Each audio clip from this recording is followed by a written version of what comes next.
Hello everyone, welcome to this new podcast Luxurynsight in partnership with fashionnetwork.com. Today we are happy to have Ulrik Garde Due with us, who's CEO of Mark Ross. Ulrik will share with us what it is to manage a 175-year-old brand, which is actually one of the oldest America's luxury brands. So have a nice discovery and good podcast. Good morning, everyone.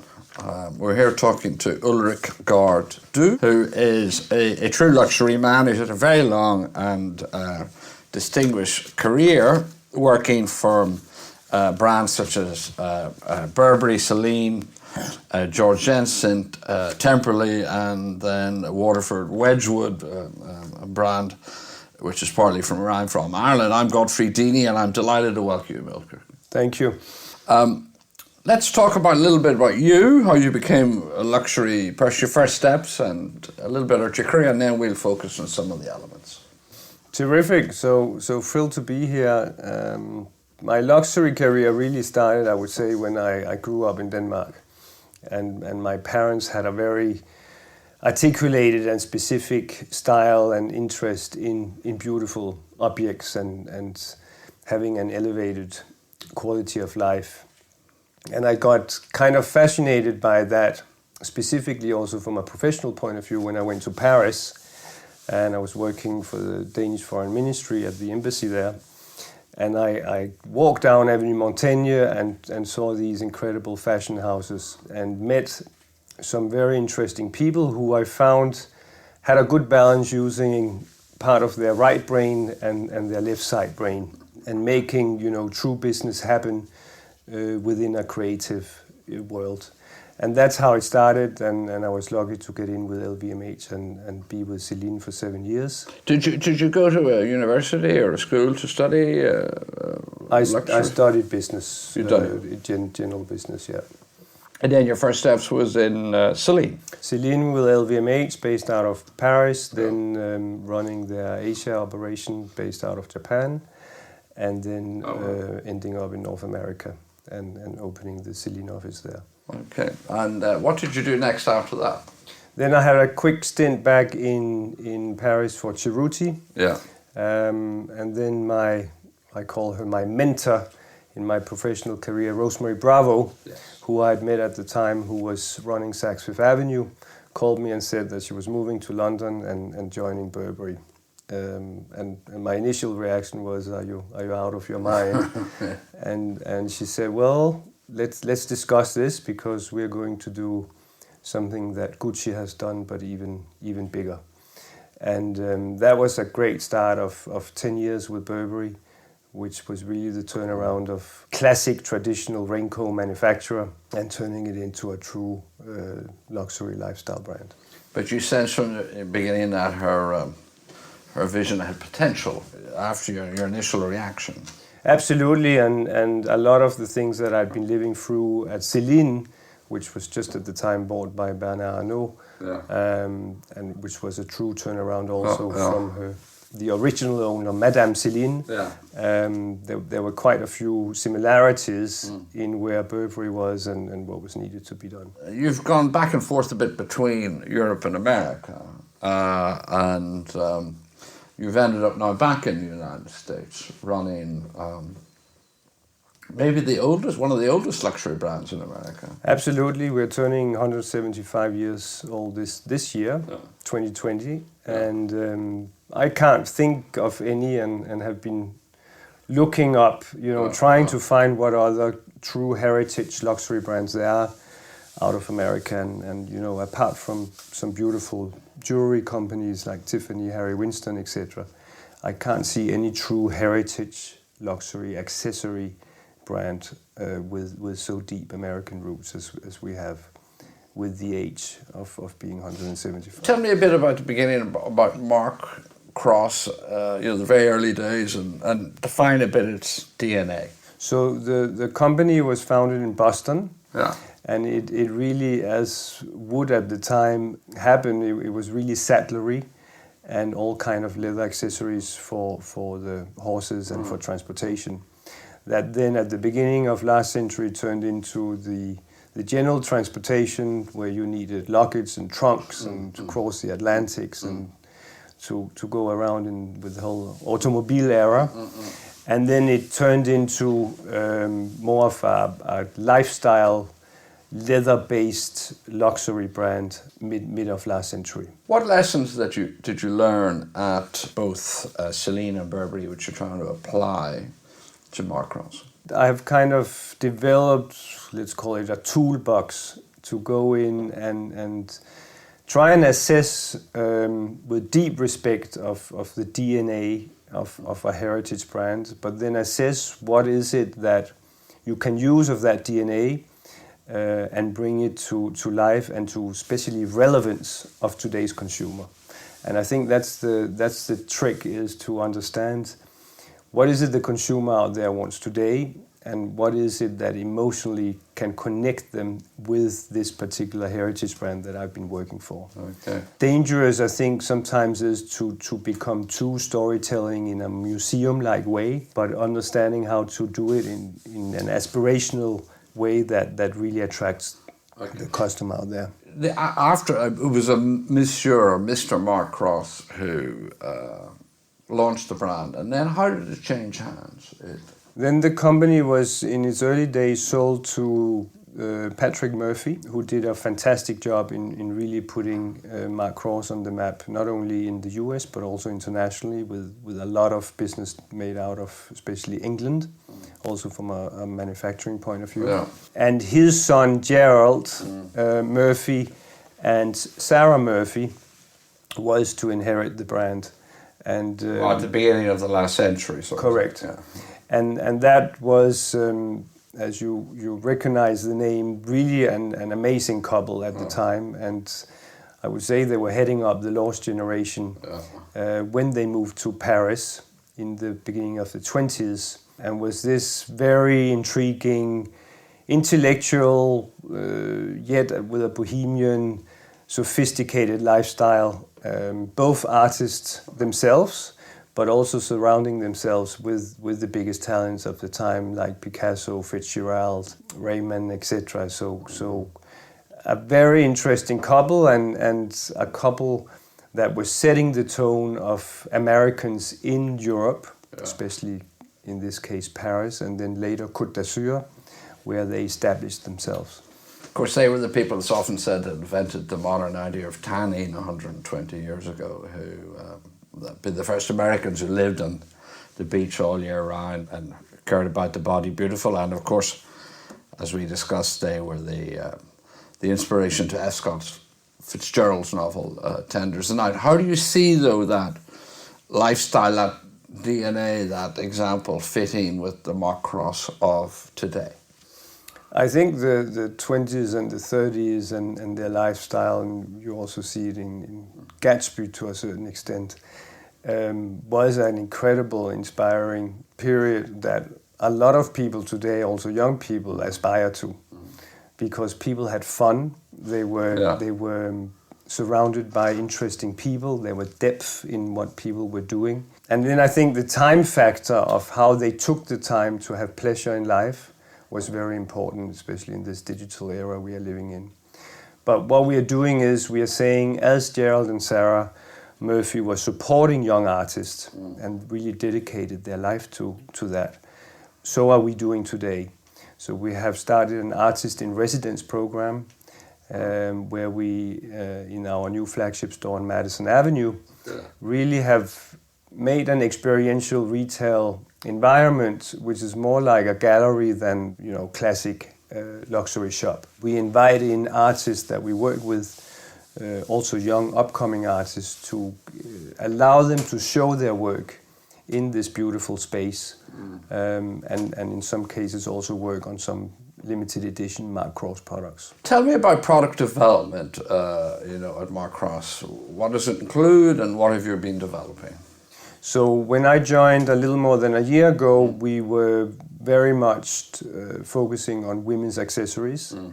Our vision and our strategic roadmap today say that there's no reason that we can't turn Mark Ross into a global lifestyle brand, with roots, of course, deeply in the American, with our American heritage. So we're launching new product categories. I'm very excited when we in June will launch our first real men's collections. Mark Cross originally was more actually a men's accessory brand than a women's. So we are completely reviewing the men's needs of today within accessories with, strong quality and a good price ratio, but also with the functionality element that guys with mobile offices needs. Yes. And we think we have a big opportunity there. So how will you launch it? We're launching it with a couple of designers that we have been working with. We can announce very shortly. Okay. And they are working in the laboratory at the moment to create some really exciting products that it will be a very focused collection, but it will be a collection that we launch both in leather but also in other materials like jacquard and canvas to make sure that we have a commercially stretched pyramid that caters to many different types of customers. How will you unveil it to the trade, in New York or in Europe? We're launching it in New York, but as well in pop-up statements. You are. With Selfridges in London. Good. Lane Crawford, both in Hong Kong and in mainland China. Okay. And Shinsegae Boon in Korea. And when will they open, in the fall? Yeah, this over the summer and And you show it to the trade in the summer somewhere in... we show it during New York Fashion Week as well as Paris Fashion Week. Okay, very good. Men's? Yeah. Yeah, okay, wow. So you talked a bit about your goals for the house. Pardon my ignorance, who is the owner of Mark Cross? So the brand was acquired by GF Capital, okay. Which is an American equity fund, just 2 years ago. And they have a portfolio of different brands. Like? GF Capital just acquired last August Mansour Gabriel. Okay. We have a stake in Oscar de la Renta. So the idea is to have a portfolio of brands, and we work very closely together. I'm also an advisor to GF Capital, and I'm always looking for new opportunities. What sort of business is Mark Cross? I mean, and how many stores or how many sales points worldwide? So as you may know, it is a true revival because Mark Cross was literally put to sleep back in the 90s.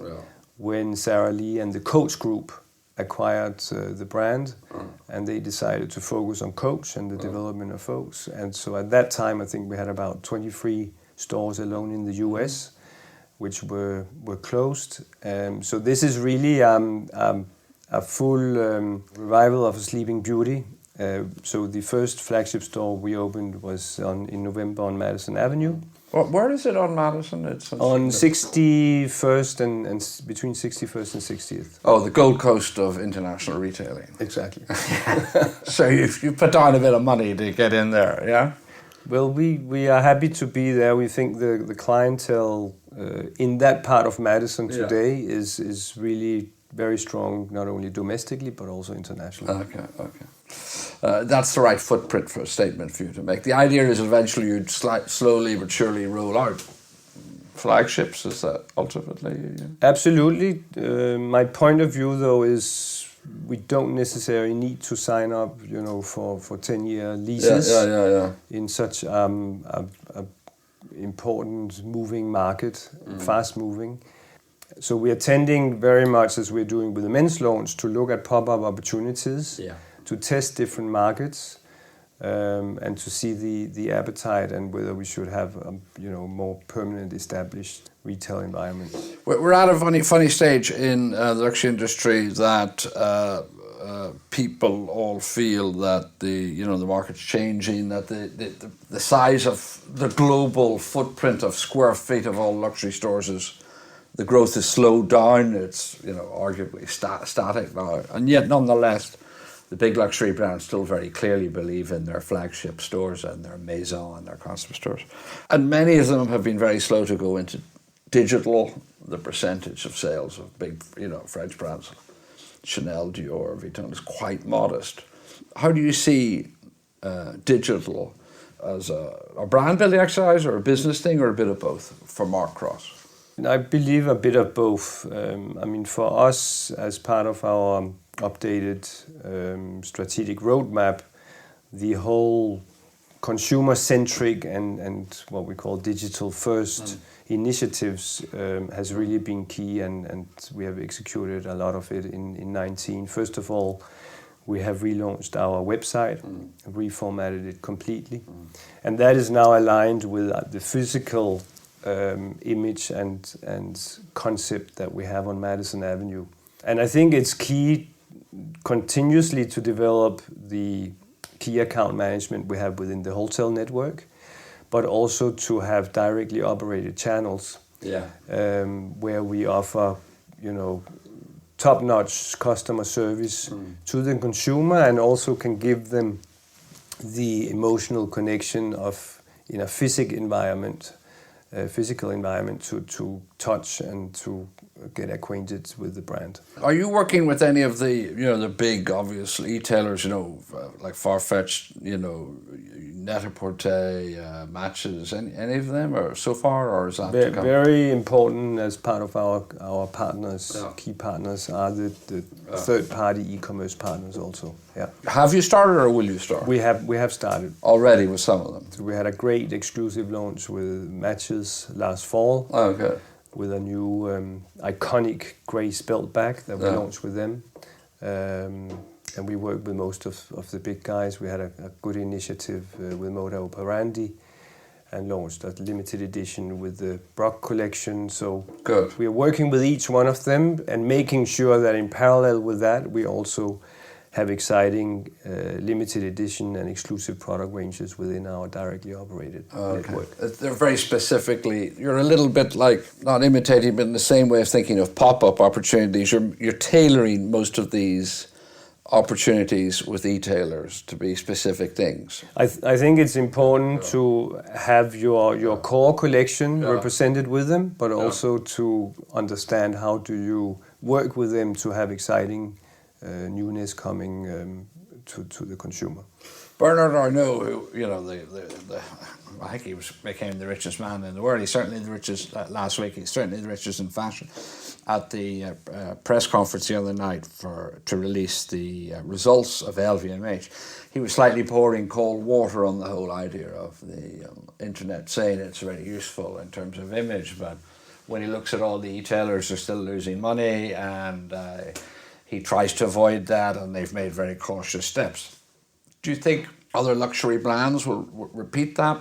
I think what Bernardo specifically was talking about was of course the link with Amazon, and how from a counterfeit point of view it is very challenging, and I think the partnerships a brand should have with some of these e-tailers should be very direct and a true partnership, and if that is built, it can work in both ways.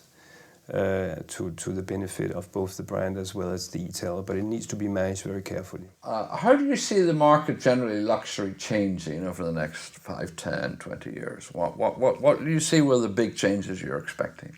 I'm excited about the evolution of the luxury market, very much because I see with the whole sustainability angle a real urge also for the younger luxury consumer to understand where a product is made and how it's made. And I think the longevity of a true quality luxury product is somehow becoming more and more fashionable. The fast fashion phenomenon, I question more. I think there's still obviously a lot of money to be spent, but people are spending it much wiser. They're being much better educated, and with the whole digital era, obviously everything is available of information. So I think there's a great opportunity for authentic luxury brands that can tell a real story and that has the right quality price ratio in their products. In terms of sustainability of resources, materials, what are you doing at Mark Ross? So it's very important to us. In itself, I think the great thing also about luxury products is the lifespan that a luxury product has. We just launched at Mark Cross with the new platform of our website, a vintage platform where we are offering to consumers to buy vintage products of Mark Cross as well as to sell. I saw that looking last night. So how do you get the products in the first place?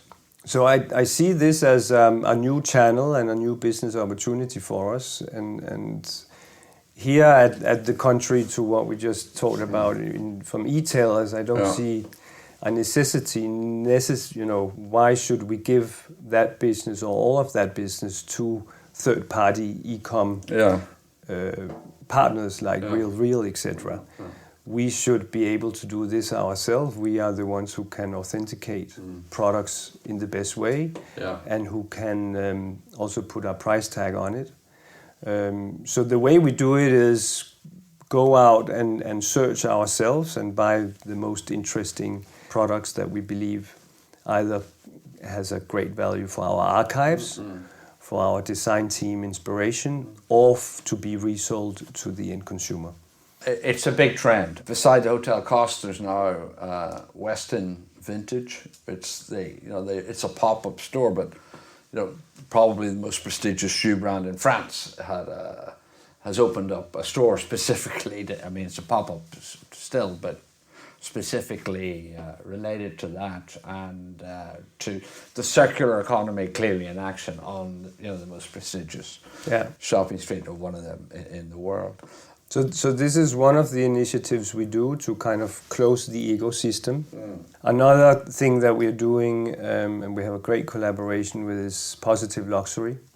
So we are working with Positive Luxury, who you may know creates a butterfly mark for brands that are sustainably respectable. Yes, good. And we're going through a process with them to make sure that we tick all the boxes in terms of course, manufacturing and supply chain, but also that we, with respect, work in an ethical way, and that is part of the culture that we are developing.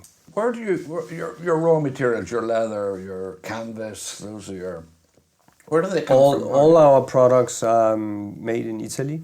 We work with some fabulous, very often small family craftsmen in Italy that the brand has been working with for more than 50 years. So at this point, everything is manufactured in Italy. Okay, so it's high quality manufacturing. You know exactly where it's made. Yeah.